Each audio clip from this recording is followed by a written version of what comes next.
বাজারে এখন প্রচুর পরিমাণে জলপাই পাওয়া যাচ্ছে। এই সিজনে যারা পারফেক্ট একটি জলপাইয়ের আচারের রেসিপি চাচ্ছেন, আজকের ভিডিও তাদের জন্যই। হাতের কাছেই থাকা অল্প কিছু উপকরণে তৈরি মজাদার এই আচারটি আপনারা 1 বছর পর্যন্ত সংরক্ষণ করতে পারবেন। আচার তৈরির জন্য 2 কেজি পরিমাণ কাঁচা জলপাই প্রথমেই ভালোভাবে ধুয়ে নিয়েছি।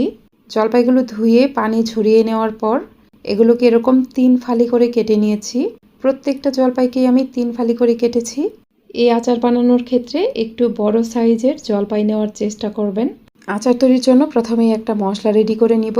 একটা প্যানে কয়েকটি শুকনা মরিচ, 5 থেকে 6টির মতো সবুজ এলাচ, 3 টুকরা দারচিনি, একটা তেজপাতা ও 3 টেবিল চামচ পরিমাণ 5 ফোড়ন নিয়ে নিলাম। এই মশলাগুলোকে চুলার কম আঁচে ভালোভাবে টেলে নিতে হবে। কিছুক্ষণ টেলে নেওয়ার পর দেখবেন মশলার কালার অনেকটা চেঞ্জ হয়ে গেছে এবং মশলা থেকে খুব সুন্দর একটা সুঘ্রাণ পাওয়া যাচ্ছে। সে পর্যায়ে বুঝতে হবে এগুলো ভাজা হয়ে গেছে। এগুলো ভাজা হয়ে গেলে চুলাটা বন্ধ করে পুরোপুরি ঠান্ডা করে নিতে হবে। এরপর মশলাগুলোকে ব্লেন্ডারে আধা ভাঙা করে নিব। এবার আচার বানানোর জন্য প্যানে প্রায় 1.5 কাপ পরিমাণ সরিষার তেল দিয়ে দিলাম। তেল গরম হলে 5 ফোড়ন দিয়ে দিলাম হাফ চা চামচ পরিমাণ। 5 ফোড়ন একটু ফুটে ওঠার পর এরকম ছোট ছোট করে কেটে নেওয়া 7 থেকে 8টির মতো শুকনা মরিচ দিয়ে দিলাম। এগুলো কয়েক সেকেন্ড একটু ভেজে নেব। খেয়াল রাখবেন শুকনা মরিচটা যেন পুড়ে না যায়। এখানে শুকনা মরিচের কালারটা এরকম লাল লালই রাখতে হবে। একটু ভেজে নেওয়ার পর সরিষা বাটা দিয়ে দিলাম 3 টেবিল চামচ পরিমাণ। সরিষা বাটা দিয়ে প্রায় 15 সেকেন্ডের মতো একটু ভেজে নেওয়ার পর জলপাই দিয়ে দিতে হবে। এ পর্যায়ে দিয়ে দিলাম 2 চা চামচ মরিচের গুঁড়া ও অল্প পরিমাণ একটু হলুদের গুঁড়া। আচারের জন্য স্বাদ অনুযায়ী লবণ দিয়ে দিলাম। জলপাইয়ের সাথে সমস্ত মশলাই ভালোভাবে নেড়ে মিশিয়ে নিতে হবে। জলপাইগুলোকে সমস্ত মশলার সাথে ভালোভাবে নেড়ে মিশিয়ে একটু ভেজে নিয়েছি। এখন চিনি দিয়ে দিব। এখানে 2 কেজি জলপাইয়ের জন্য মেজারমেন্ট কাপের 3 কাপ পরিমাণ চিনি দিয়ে দিলাম। আচারে মিষ্টির পরিমাণটা আপনারা নিজেদের টেস্ট অনুযায়ী বাড়িয়ে অথবা কমিয়ে দিতে পারেন। চিনি দেওয়ার পরেই দেখবেন এখান থেকে অনেকটা পানি উঠে আসবে। এ পর্যায়ে দিলাম বেশ কিছু পরিমাণ রসুনের কোয়া। আর আচারের জন্য যেই মশলাটা রেডি করেছিলাম সেখান থেকে অল্প কিছুটা দিয়ে দিব। ভিনেগার দিয়ে দিলাম প্রায় 4 টেবিল চামচ পরিমাণ। আচারটা অনেক দিন সংরক্ষণ করতে চাইলে অবশ্যই ভিনেগার দিবেন। ভিনেগার দেওয়ার ফলে আচার অনেক দিন পর্যন্ত ভালো থাকবে। যে কোনো আচার তৈরিতে আপনারা অবশ্যই একটু বড় ধরনের পাত্র নেবেন।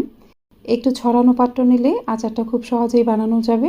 জলপাইগুলো ভেঙে যাওয়ার চান্স থাকবে না। সব কিছুই ভালোভাবে মিশিয়ে নিয়েছি। এখন চুলার মিডিয়াম আঁচে প্যানটাকে ঢেকে রাখবো প্রায় 30 মিনিটের মতো। অবশ্যই আচারটাকে চুলার মিডিয়াম আঁচে 30 মিনিটের মতো জাল করবেন। তাহলে জলপাইগুলো আস্তে আস্তে সেদ্ধ হবে আর আচারের কালারটাও সুন্দর হবে। আর অবশ্যই কিন্তু মাঝে মাঝে ঢাকনা খুলে আচারটা নেড়ে দিতে হবে, নাহলে নিচে পোড়া লেগে যেতে পারে। আপনারা আচার বানানোর ক্ষেত্রে অবশ্যই ননস্টিকের বড় পাত্র অথবা যে কোনো ভারী পাত্র নেওয়ার চেষ্টা করবেন, তাহলে আচার পোড়া লেগে যাওয়ার চান্স থাকবে না। প্রায় 30 মিনিট পর ঢাকনা খুলে নিলাম। দেখুন জলপাইগুলো পারফেক্টভাবে সেদ্ধ হয়ে গেছে। দীর্ঘ সময় জাল করার ফলে আচারের কালারটাও খুব সুন্দর হয়েছে। আচারটা পারফেক্টভাবে জাল হয়ে গেছে। এখন তেলে গুঁড়া করে নেওয়া সেই মশলার বাকি অংশটা দিয়ে দিব। আজকের এই রেসিপিটি আপনাদের কাছে ভালো লাগলে অবশ্যই আমার ইউটিউব চ্যানেলটিকে সাবস্ক্রাইব করে পাশে থাকা অল লেখা বাটনটাতে ক্লিক করে দিবেন। আর ভিডিওটি যারা ফেসবুক থেকে দেখছেন তারা অবশ্যই আমার ফেসবুক পেজটিকে লাইক ও ফলো দিয়ে রাখবেন। মশলা দেওয়ার পর আচারটাকে আরেকটু জাল করে নিতে হবে। কিছুক্ষণ একটু জাল করে নেওয়ার পর দেখবেন এর শিরাটা আরও অনেক ঘন হয়ে গেছে। শিরাটা যখন এরকম অনেকটা ঘন হয়ে যাবে তখন চুলাটা বন্ধ করে দিব। আচার ঠান্ডা হয়ে যাওয়ার পর এর শিরাটা আরও অনেকটাই টেনে যাবে। এখন চুলাটা বন্ধ করে প্যানটা ঢেকে রাখবো। আচার পুরোপুরি ঠান্ডা হয়ে যাওয়ার পর আমি আপনাদের দেখিয়ে দিব এই শিরার ঘনত্বটা কেমন হবে। তো ফিরে আসছি আচারটা পুরোপুরি ঠান্ডা হয়ে যাওয়ার পর।